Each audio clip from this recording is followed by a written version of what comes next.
3, 2, 1, and go. Hello, welcome to In the Net podcast, episode 8. This is the real episode 8, not the little test that we had. We've obviously not spoken since the England-Scotland game a few days ago now.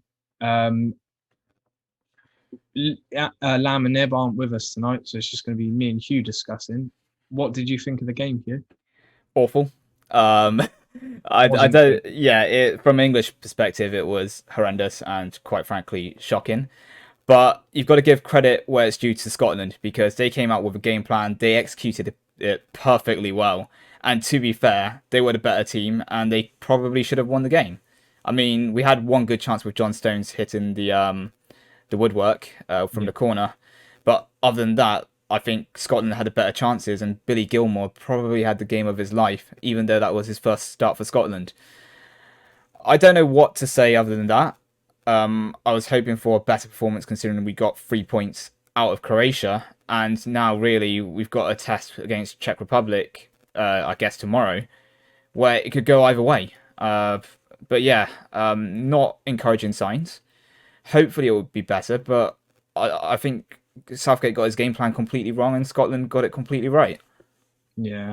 I mean, I agree. The first 20 minutes were pretty bright for England, but after that, Scotland just grew into the game, grew in confidence, and England just completely wilted.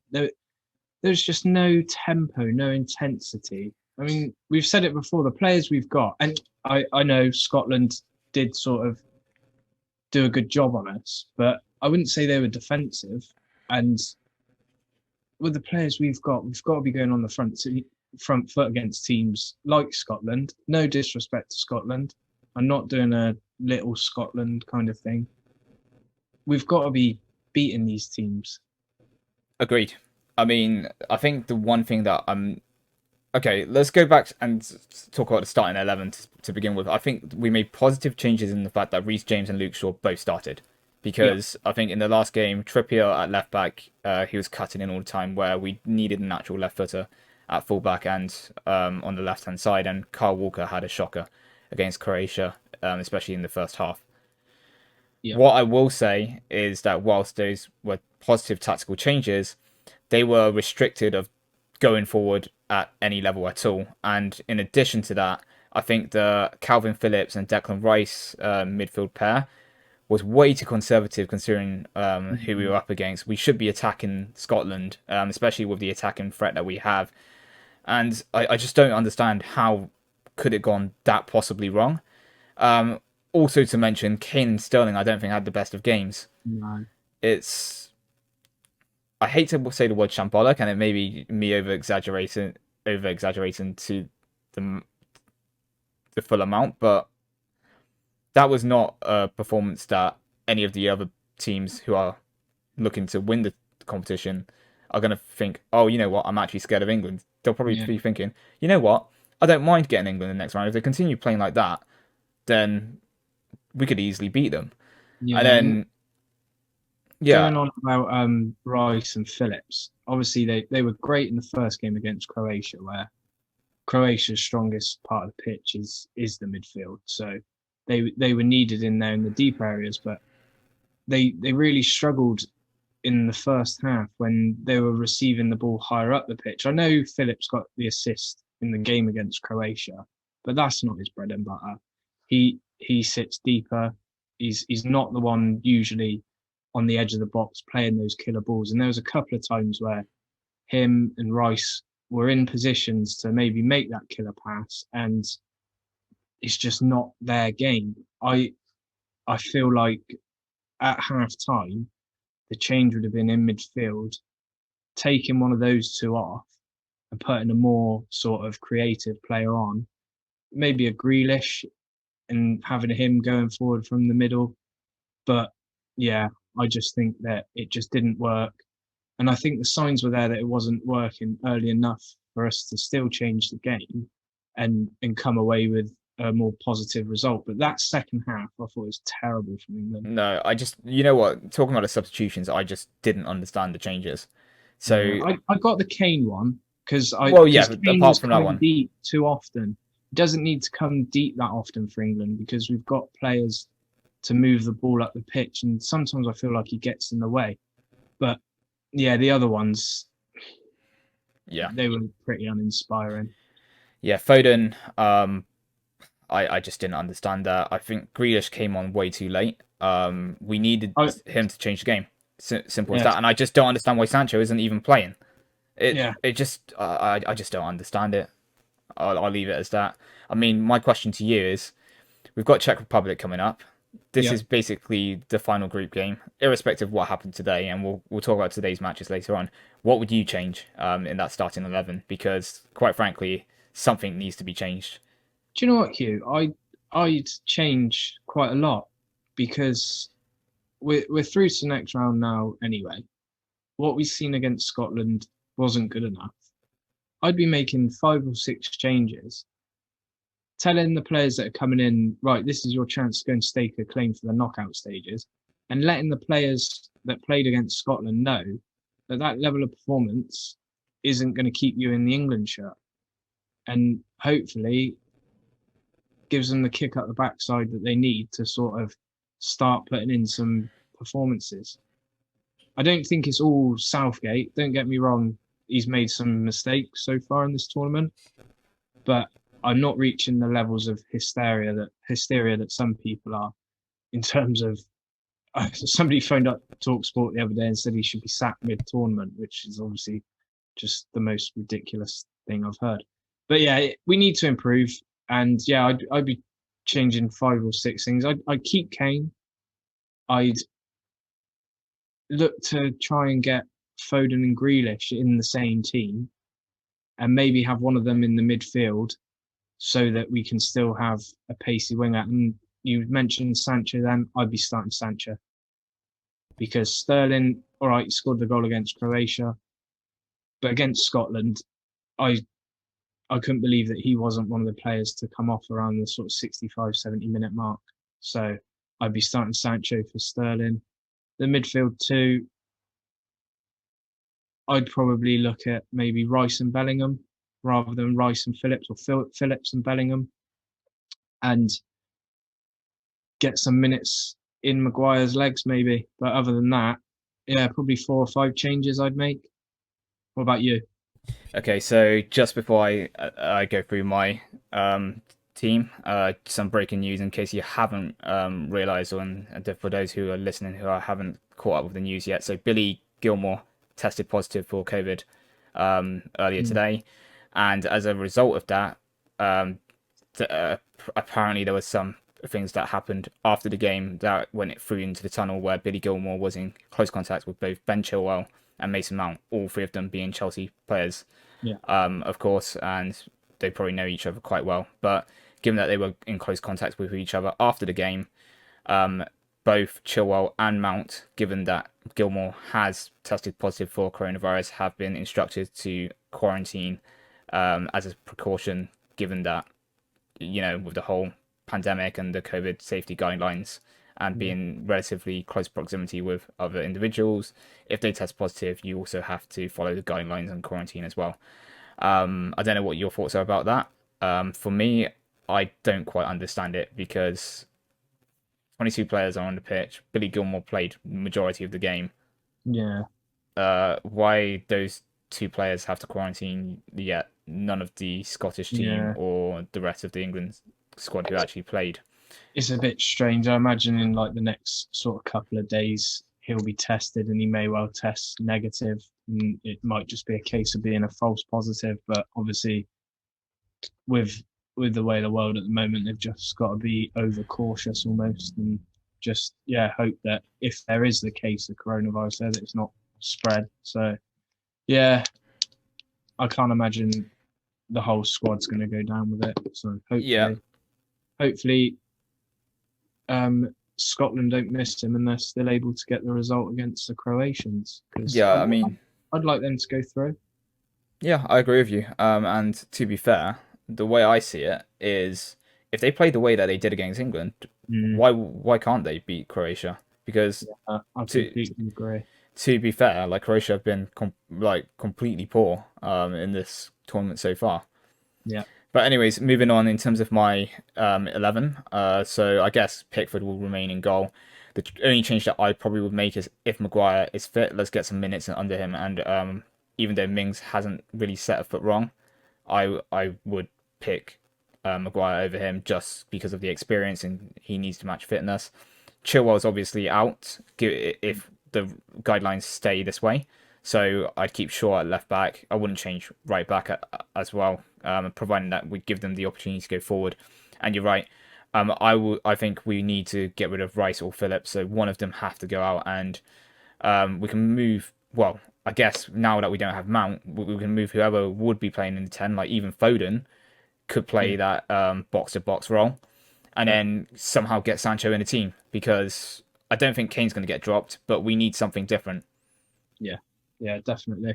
And I mean Croatia, we've played them fairly recently in qualifiers, so it's a team again like Scotland that we should be beating. So just I just hope we take the shackles off and we play with good intensity. We we get the ball forward quickly when we can. Obviously, I know that you have to be patient with the build up. I'm not saying just get it out wide, run down the wing, cross it in. That's not what I'm saying. I'm saying when there's a chance, take risks. I think when we had the Hendon FC manager on a few weeks ago, he said players like Fernandez, he loves players like that. Yeah, all right, they're going to give the ball away from time to time, but they're taking risks. And now and Yeah. again, they're going to pull off a worldy pass that's gonna lead to a goal that otherwise wouldn't have happened. But yeah, I'm hoping some changes. I'm hoping a 2-0 win to ease the nation's weary hearts because we beat Croatia 1-0 and we weren't amazing against them. It was a decent performance. And all of a sudden, it's coming home and we draw 0-0 against Scotland and everybody should be sacked and they're all a disgrace. So yeah, just 2-0 win against Czech Republic into the next round. No goals conceded, unbeaten. Thank you very much. Yeah. So let's wait and see what happens. And Yeah. yeah, all the best to England and also all the best to Scotland for the games coming up. Yeah. It is pretty much crunch time, and a lot is riding on these results because first, second, and third will be decided depending on what happens. So I want to move quickly on, given that we are a little bit short for time compared to usual, and just go through some of the games that we've seen because I think over the last few days we've seen some amazing goals, and after today's match, or today's matches even, wow, unbelievable. So I think let's go all the way back to the weekend's matches. So Group A. Actually, yeah, let's start off with Group A, and we can go slightly further back with the rest of the other group games. But I wanted to mention about the other home nation, Wales, Italy, Wales. With I know that they lost, but they made it through as the second place, and it looks like they will be up against Denmark, which we'll come to later. Yeah. Yeah. So thoughts on that? Thoughts on what? Sorry, Hugh. I was getting The flat up on the laptop. yeah, it's the Italy Wales match, and Wales going through. Yeah. I mean, I watched the game. Wales obviously rotated a few players that had bookings. Mepham and Moore, and there was one other I can't remember at the minute. But yeah, I think they really missed Moore. Just that physical presence at the top of the pitch as sort of a springboard. The ball goes to him. They're sort of fairly confident that he can hold it up, bring others into play. And I think he's a player that Bristol City were rumoured to be signing at various points in the last sort of 3 or 4 years. And each time I've not been massively excited about the prospect of it, but he looks like a proper sort of target man striker. And at international level, especially with the service that you can get from the likes of Bale, I think he's an important player for them. But the Wales Italy match, yeah, Italy were good and they made a lot of changes. So yeah, another good result for Italy without being amazing. But that Chiesa who started, he's some player, isn't he? Yeah, I mean, to be fair, there's a lot of good Italian players, and Mm, you know what? I know Chiesa plays for one of the big Italian clubs, but like for some players who play for Sassuolo, for example, and getting into that squad, it shows that the Italian mindset under Mancini means that we're not going to just pick you by default if you play for Juve and Inter or Milan. If you have the potential, if you have the ability, and you can show that you have the right form, irrespective of what team you play for in Italy and in Serie A, you are going to get given a chance to play, and some players are actually taking it. yeah, What else was I going to say about that? But like for example, Italy have been phenomenal so far. I think they've been one of the standout performing teams. yeah. Is it right to now think of them as potential contenders for the championship, or is it too Well, early? that I think if we go back a couple of episodes, they were my dark horse. And although Italy are obviously a great footballing nation, they're my dark horse because they didn't qualify for the last World Cup. They haven't got standout players like they used to, where there'd always be a Pirlo in the team, a Totti in the team. Whereas now it really is a team. Like you say, they're calling up players from the likes of Sassuolo. There's so many Atalanta players in the squad. There's no longer this dominance of their squad members being from the traditionally bigger clubs like AC Milan, Inter Milan, Juventus. Um, I don't know. I just think they've got a really nice balance to things there in terms of they all want to win. I mean, Mancini brought on Salvatore Sirigu yesterday because I thought that he was a bit of a wanted. joke.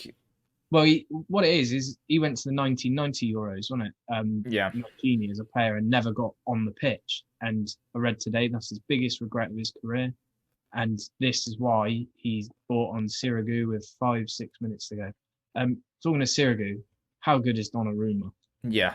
To be fair, he hasn't been called into No, the action that often, but there have when been he moments when he has, and he's delivered. Like I think with goalkeepers, shot stopping ability is obviously a lot of things. Well, a lot of the attention goes to that one true, I guess, attribute. Jeez, it yeah, sounds like I've been playing Football Manager or something. Um, but I think a lot of the good goalkeepers, especially if they're not playing in like the mid-table or lower league teams where or lower tier teams in the league where they are challenged constantly, the levels of concentration and being on the spot, I guess, at the right times at the right place is crucial. Like we see big goalkeepers at City, at Liverpool now, they can make mistakes, they can make moments where it matters. So like him, even though he hasn't been called into action that often, when he has been called into action, he's definitely been an important player and kept Italy, I guess, with clean sheets. yeah, yeah, and obviously he's great, but it does help when you've got the defense that he's got in front of him. That is it. Spinazzola, one of the fullbacks. Oh yeah, he's He been looks one. a real player. I mean, for a right-footed, left-sided defender, Yeah, he's had a really good tournament. And moving on to Group A, in the other teams, I was slightly disappointed by Turkey. I mean, the way oh, that they crashed out has, I don't know what to say. They had a great goal with Kvesi, but other than that, like, that's it. yeah, more or less it. It's been probably, I guess, one of their worst ever performances in a major competition. 8 goals conceded, one Yeah, goal scored, 3 defeats. It's not good reading for the Turks, is it? yeah, and having Sherdan Shaqiri score two absolute screamers against you. I mean, Yeah, that'll raise his transfer fee a little bit. If he leaves Liverpool, but might be 5 million instead of four now. yeah, very funny. I mean, we'll see what happens. But he always seems to perform for Switzerland. And I think based on today's results, they're probably through. If we look at the mathematics, they're 4 points, and two of the other sides have got three. So I Yeah, think by that logic, they've advanced to the next round as one of the best third place. well, yeah. At the moment, they're top of the rankings of the third place Yeah, teams. Obviously, there's still a few games to go, so yeah, I'd be amazed if they don't go through. yeah. And before I go on to the to today's games, I think we do need to mention about some of the Group F and possibly Spain's woes. Yeah, 1-1 result between Spain and Poland, which again surprising. They yeah. scored, but I mean, it was a great header from Lewandowski, but you'd expect Spain to win that match. And then the two Group F games with France and Hungary, that was a bit of a Wow. shock. Yeah, I And mean, then, Adam Nagy at Bristol City, or Adam Nagy at Bristol City, dealing with Pogba and Kante. I mean, for what is it, 66 minutes of the game, it kind of Yeah, worked. yeah. But I guess, yeah, plenty to talk about over those games. And then also the Germany Portugal one. So I don't know where to start, Max, but yeah, what I was mean, your initial thoughts? Germany Portugal was a crazy game. Yeah, Portugal obviously got the goal fairly early on, and I thought they'd go on from there and win the game. But Germany had their tails up. It was like they'd all been reading the papers about what everybody had said about their limp performance against France, and they wanted to set the record straight, and they definitely did. It was a really good game. Um, so what more could you want? 6 goals in a game of football between two great sides. It was a feast. Yeah, I mean, for Germany going 1-0 down with Cristiano, you're thinking, oh, we've been dominating the game and then we've gone 1-0 down. What's going on? But I Yeah. think, unlike England, there is some mental character in that German squad, which I know that they have a few World Cup winners in that squad, but the ability and the mental capacity for them to actually think, right, we're 1-0 down. Cristiano Ronaldo might be running the show again, but we've still got a game plan. Let's stick to it, and let's get back to our winning ways because we've been the better team. And I think over the course of that match, they grew into it even more. And yeah, scoring 4 goals against Portugal, it's not like it's a easy feat. No, no, And it's to be fair, I fancy them as the Group F winners. If with Hungary to go. yeah, yeah. You got to say they've really sort of, obviously with the help of Hungary getting a good result against France, they've really turned that group on its head again now after looking like such a bad start for them. They've sort of regrouped and given a reaction, which would be nice to see from England tomorrow. But we won't go back into moaning about Yeah. England. I Um, mean, we've gone from thinking, oh, France have not got out of first gear yet. They could go on to another level and then basically and blitz the destroy. tournament to Yeah, drawing against Hungary. yeah. I mean, take nothing away from Hungary, as you say. The first 66 minutes were brilliant, and the first 82 minutes against Portugal Yeah. were brilliant. So they've got 1 point from 2 games, and they'll be feeling pleased with that. But they could also feel pretty hard done by because there's teams that have played worse that have got a much better points return than them. Yeah, and they're not going to be a walkover. Let's be real Nope. there. Like so, Germany have got still if they continue to play the way they did um, against France and then against Portugal earlier on, Germany have got a real test against them. But then again, Yeah. this time it's not going to be on Hungarian soil. It's going to be in Munich. It's going to be a different game altogether. So Yeah. I still fancy Germany, especially they have the home advantage. Yeah. Yeah. No, definitely. So sort of going on to today's game, there's 2 earlier games. Yeah. I wasn't really able to keep up with them too much. So Obviously, an impressive result for the Netherlands with a 3-0 win against North Macedonia, which, okay, you expect it, but we all know sometimes what we expect to happen in football doesn't happen. Netherlands got their job done, and Austria beating Ukraine, which I believe knocked Shevchenko's men out at the expense of Austria themselves well, today. we don't know about for sure. We're Oh, of still course. Yeah, yeah, I we keep don't know. forgetting. Yeah, let's remind ourselves that there are a few group games to go, Yeah. especially tomorrow, and then obviously we have the Group E and Group F as well. But So they're going to be disappointed because they had 2 good performances in the first 2 games, and it was in their hands going into that last game. And that's all you want really as a team to have your own destiny in your hands, and they bottled it, I suppose. yeah, so from what I could tell, because like one of my colleagues who sits opposite me is Austrian, Yeah, and Austria played very very well, but from what I hear and from the very small segments that I watched, it did seem that Ukraine were feeling a bit gassed out. I think they put a lot of effort into the previous 2 games, and I think they have, as I said, they have been one of the surprises for me as they did play quite entertaining football in the first 2 games.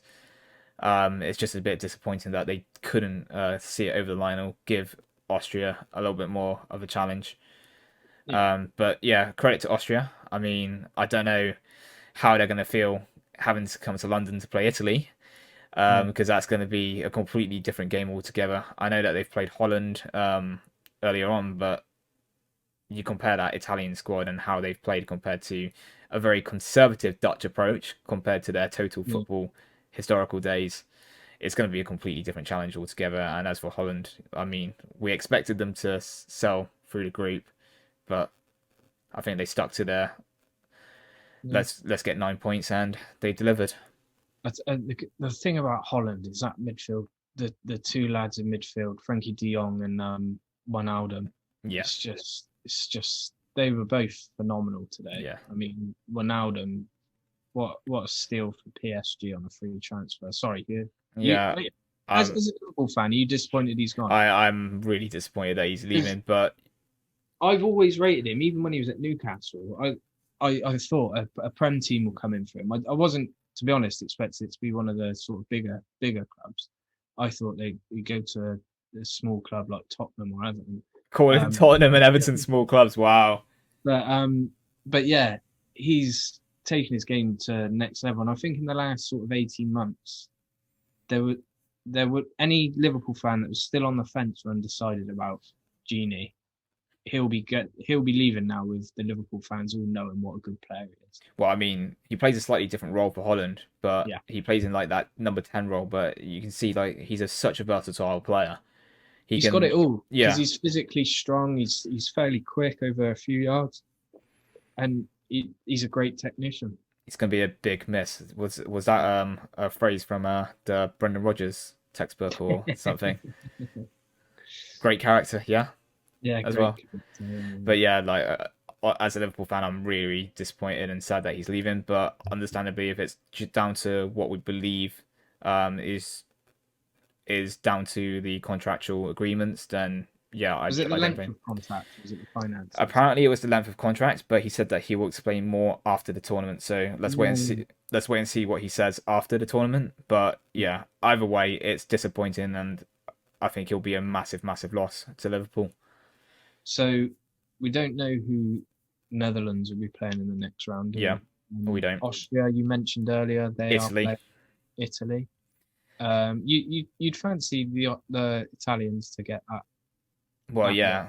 If they continue the way that they played it in the group stages, they're gonna probably make quite easy work with Austria. No disrespect to the Austrian team, but there's only a few names that I can name in that squad, namely David Alaba, Sabitzer, and possibly Arnautovic. But other than Yeah. that, I know that they have a lot of Bundesliga Backman, players. the goalie's good. Backman, he Yeah. come in for Watford back end of the season, and he had a real good end to the season. Kept Ben Foster out the team in the end. Although his mistake in the first match against Macedonia, yeah, Yeah, I'll shut up. He's terrible. No. Um, and so in the other semi, we both like the sound of this game, don't we? It's going to be semi round of 16. the the other round of 16 game. We like the sound of this one, and that's Denmark and Wales. Yeah, I mean, let's start off with Denmark. We've spoken briefly about Wales, but honestly, after what happened in the first game, I'm really, really pleased about that result. Mm. The second goal for Denmark Oh, was appalling what a mistake, result. but Christensen, Yeah, that absolute rocket. I can't believe that goal. But I think aside from the Poulsen goal where they just capitalised from a mistake, all of the Danish goals today were phenomenal. Like I don't think they put a foot wrong, and they were obviously playing for Christian Eriksen. yeah, But yeah, it was. I'm really really happy for the Danish team, and after everything that they've been through this tournament, it was just a positive result. I wouldn't say it's the icing on the cake yet, but yeah, definitely it should be a morale booster, and you can see how much the fans felt and what it really meant to them. yeah, yeah. I watched the Belgium game tonight, and yeah, I mean you got to feel sorry for Hradecki, the goalie, because Yeah, first half he's made a lot of good saves. He's second half, okay, Belgium scored and it was disallowed when Lukaku was slightly offside. But the way that Belgium took the lead with Vermaelen heading off the bar and it just coming down and coming off of Radecki's hand into the goal, I felt so sorry for him. But in a selfish way, I was quite pleased because I wanted Denmark to progress. So yeah. Yeah, I mean, Lukaku gets another goal, and he's looking good for Ibby's shout for the Golden Boot at the moment. yeah, also my shout as well.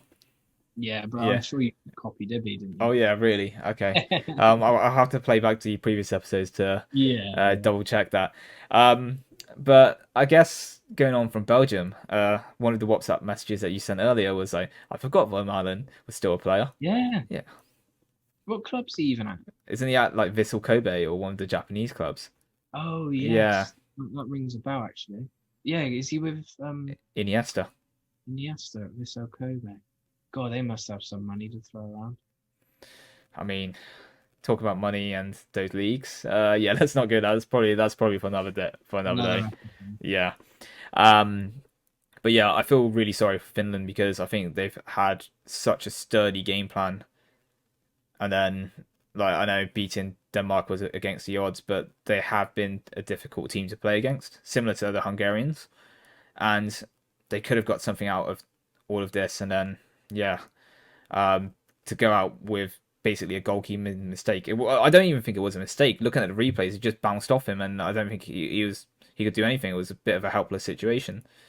But yeah, credit to Belgium for seeing it out, and then yeah, credit to Denmark for going through very very difficult times during this tournament, very Yeah, early on, and somewhat recovering.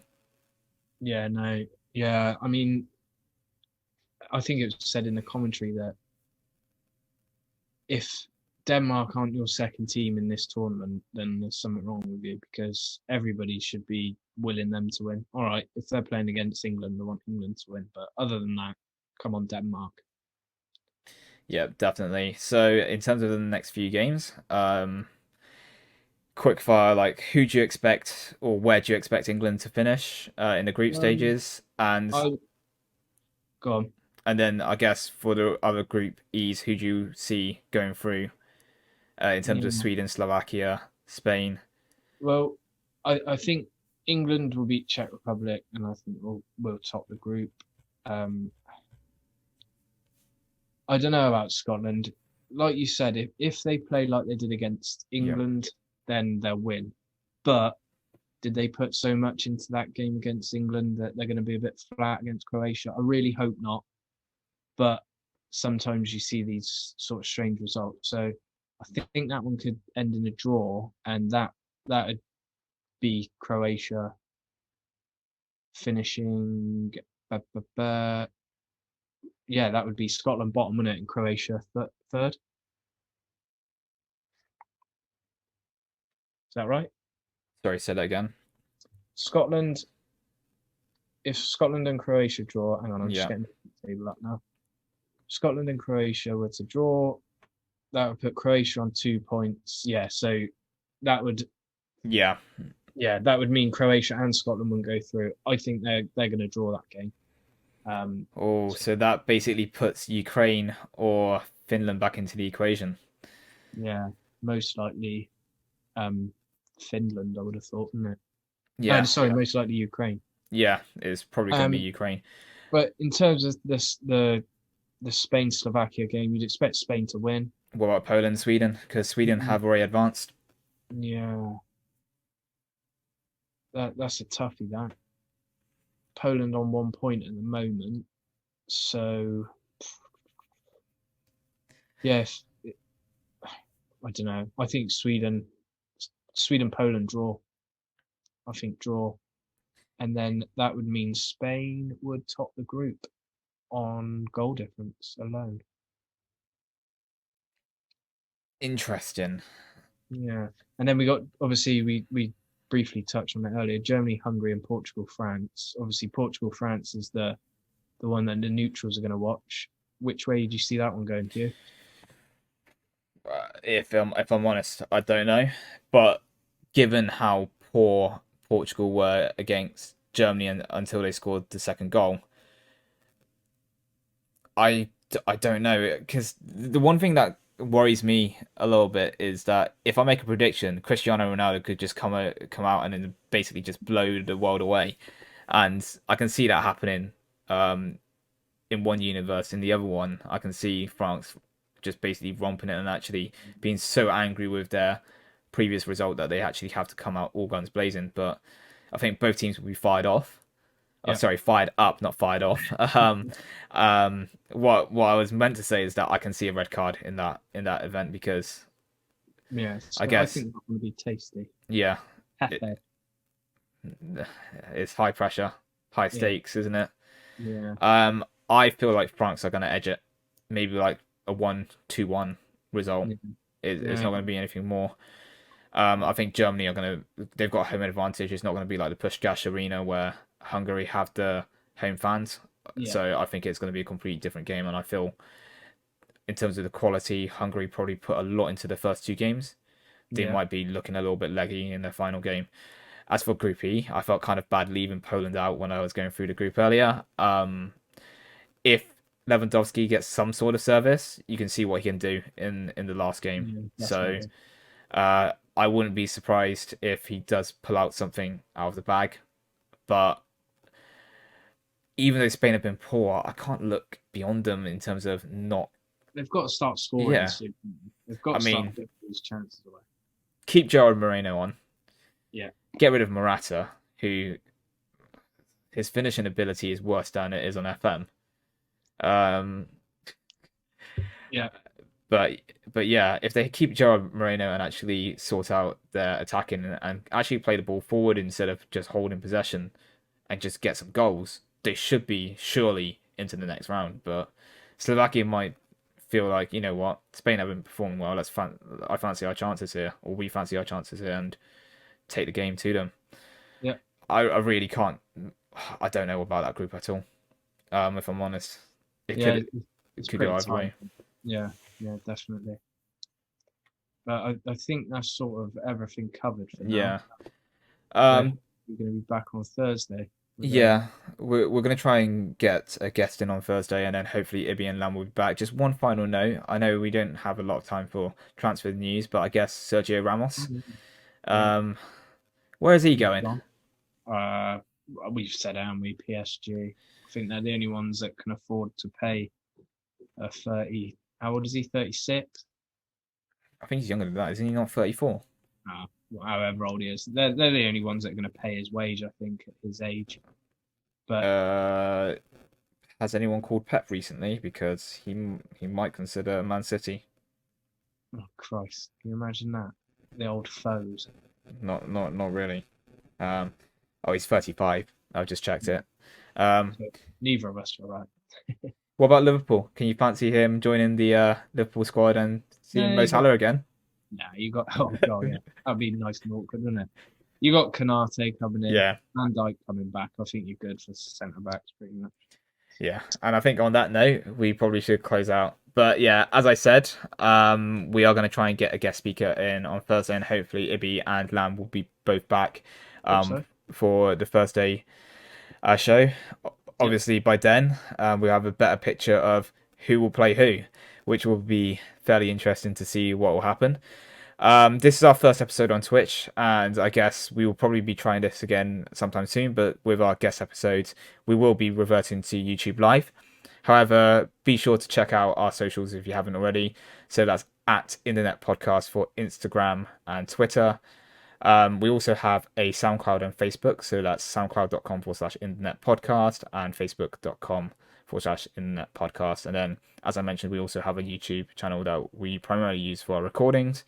And also, we're basically using that to upload our episodes and stream live for the guest episodes. And we've been using YouTube Live exclusively until this episode.